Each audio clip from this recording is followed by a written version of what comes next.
Myanmar is a nation embroiled in conflict, a country where turmoil has become a part of daily life. The streets are filled with the echoes of protests, and the presence of military forces is a constant reminder of the ongoing struggle.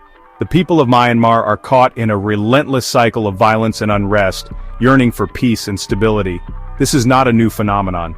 The seeds of conflict were sown long ago, and the nation has been grappling with these issues for decades.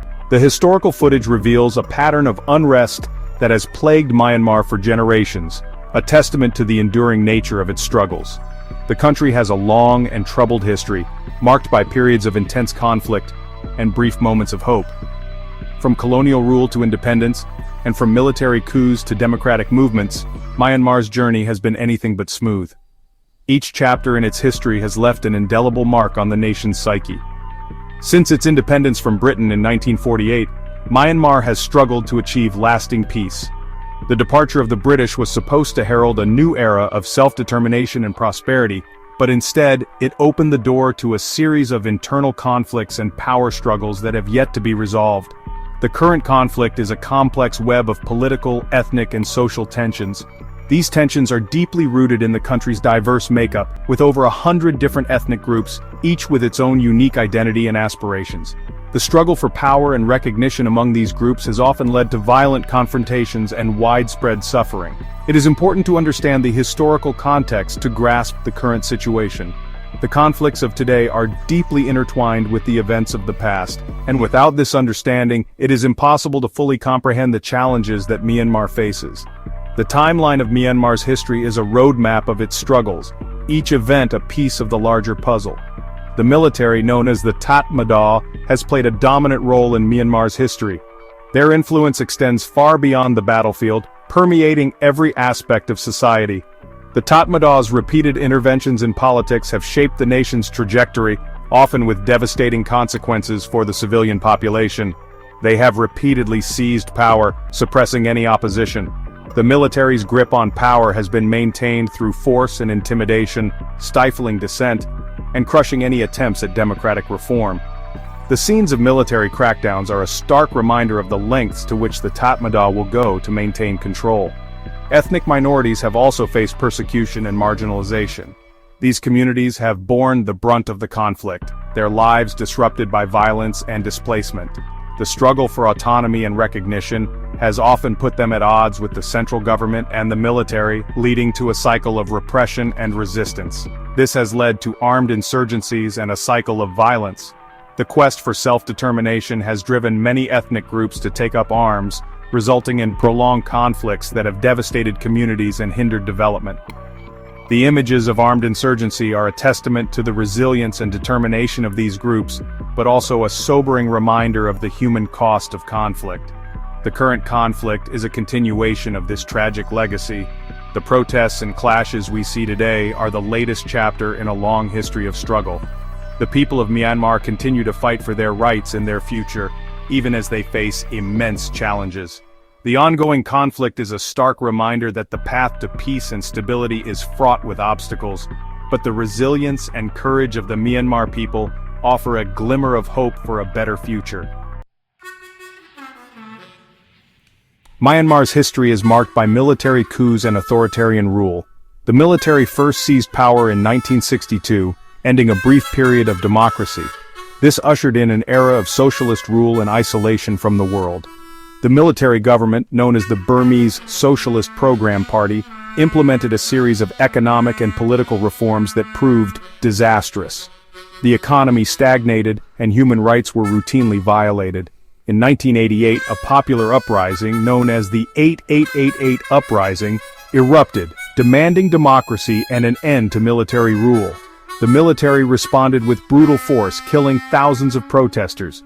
This event marked a turning point, further solidifying the military's grip on power.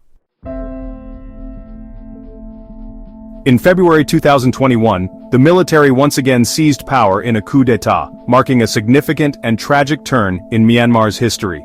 This event was not just a sudden takeover, but a culmination of long-standing tensions between the military and the civilian government. This coup shattered the fragile democracy that had been slowly taking root in Myanmar.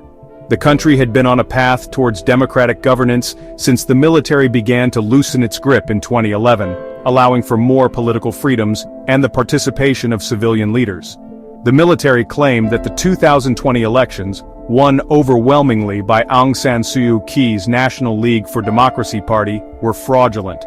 These elections had seen a massive turnout, with millions of Myanmar citizens casting their votes in hopes of a better future. However, international observers found no evidence of widespread irregularities. Reports from various international bodies, including the United Nations, confirmed that the elections were conducted fairly and transparently, further discrediting the military's claims. The coup sparked widespread protests and civil disobedience movements across the country. People from all walks of life took to the streets, demanding the restoration of democracy and the release of their elected leaders. The military responded with brutal force, using live ammunition against unarmed protesters. The violence escalated quickly, with reports of numerous casualties and injuries, drawing condemnation from the international community. Thousands were arrested, including Aung San Suu Kyi and other senior NLD leaders. The arrests were part of a broader crackdown on dissent, aimed at silencing opposition and consolidating the military's control over the country. The coup plunged Myanmar into a state of chaos and violence, with many fearing a return to the dark days of military dictatorship. The international community continues to watch closely, hoping for a peaceful resolution and the restoration of democracy in Myanmar. The military's brutal crackdown has been met with fierce resistance from various groups. The People's Defense Force, composed of pro-democracy activists and civilians, has taken up arms against the junta. They have engaged in armed clashes with the military, particularly in rural areas. Ethnic armed organizations, some of which have been fighting for autonomy for decades, have also joined the fray. The Kachin Independence Army, the Karen National Union, and the Arakan Army are among the groups that have clashed with the military. The resistance movement is diverse and decentralized, reflecting the complex tapestry of Myanmar society. Section 5. A humanitarian catastrophe. The ongoing conflict has had a devastating impact on the lives of ordinary people in Myanmar. According to the United Nations, over 1.5 million people have been internally displaced since the coup. Many have fled to neighboring countries, seeking refuge from the violence. The healthcare system is on the verge of collapse, with hospitals and clinics struggling to cope with the influx of patients. The education system has also been severely disrupted, leaving millions of children without access to education. The conflict has exacerbated existing poverty and inequality, pushing many into desperate situations. Section 6. International response, a mixed bag. The international community has condemned the coup and the military's human rights abuses. The United States, the European Union, and other Western countries have been vocal in their disapproval. They have issued statements, held press conferences, and used various platforms to denounce the actions of the military junta. This widespread condemnation has been echoed by numerous human rights organizations and activists around the world. In response to the coup, these Western nations have imposed a series of sanctions targeting the military leadership and their associated businesses. These sanctions include asset freezes, travel bans, and restrictions on financial transactions. The goal is to pressure the junta into restoring democracy and respecting human rights. However, despite these efforts, the sanctions have had limited impact on the junta's behavior. The military leaders continue to hold power, and everyday life in Myanmar remains largely unaffected by these international measures. The junta has found ways to circumvent the sanctions, maintaining their grip on the country. Neighboring countries in Southeast Asia, particularly Thailand and India, have faced an influx of refugees fleeing the violence and instability in Myanmar.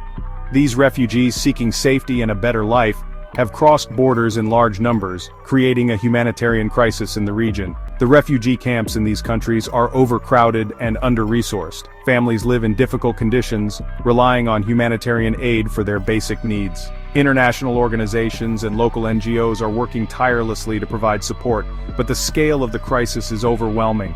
The Association of Southeast Asian Nations, or ASEAN, has been criticized for its inaction and failure to hold the military accountable. Despite numerous meetings and discussions, ASEAN has struggled to present a unified and effective response. Critics argue that the organization has not done enough to pressure the junta or support the people of Myanmar. China and Russia, both permanent members of the UN Security Council, have played a significant role in shaping the international response. Their strategic interests in Myanmar have led them to block attempts to impose tougher sanctions on the junta. At the UN, China and Russia have used their veto power to prevent the adoption of stronger measures against the military regime. This has created a deadlock, limiting the international community's ability to take decisive action. The situation remains complex and challenging, with no easy solutions in sight. Section 7. Technological warfare drones take center stage. The conflict in Myanmar has seen the increasing use of unmanned aerial vehicles, commonly known as drones. Initially, opposition forces used low-cost, commercially available drones for reconnaissance and small-scale attacks. The military has responded by acquiring more sophisticated drones from China and Russia, using them for airstrikes and surveillance. The use of drones has added a new dimension to the conflict, raising concerns about civilian casualties and the escalation of violence. Section 8. China's balancing act in Myanmar. China, Myanmar's powerful neighbor to the north, has played a complex role in the conflict. China has significant economic interests in Myanmar, including investments in infrastructure, energy, and natural resources. They are also wary of instability along their shared border. While China has refrained from publicly supporting the coup, they have continued to engage with the military junta. China has blocked attempts at the UN to impose an arms embargo on Myanmar, providing a lifeline to the junta. China's role has been criticized by some as tacit support for the military's actions. Section 9. The unbreakable spirit of Myanmar. Despite the immense challenges they face, the people of Myanmar continue to show remarkable resilience and determination. The spirit of resistance is alive and well, as evidenced by the ongoing protests, civil disobedience movements, and armed struggle against the junta. The international community must do more to support the people of Myanmar in their struggle for democracy and human rights. This includes providing humanitarian assistance, putting pressure on the military to end the violence, and holding those responsible for human rights abuses accountable. The future of Myanmar remains uncertain, but one thing is clear: the spirit of the Myanmar people will not be broken.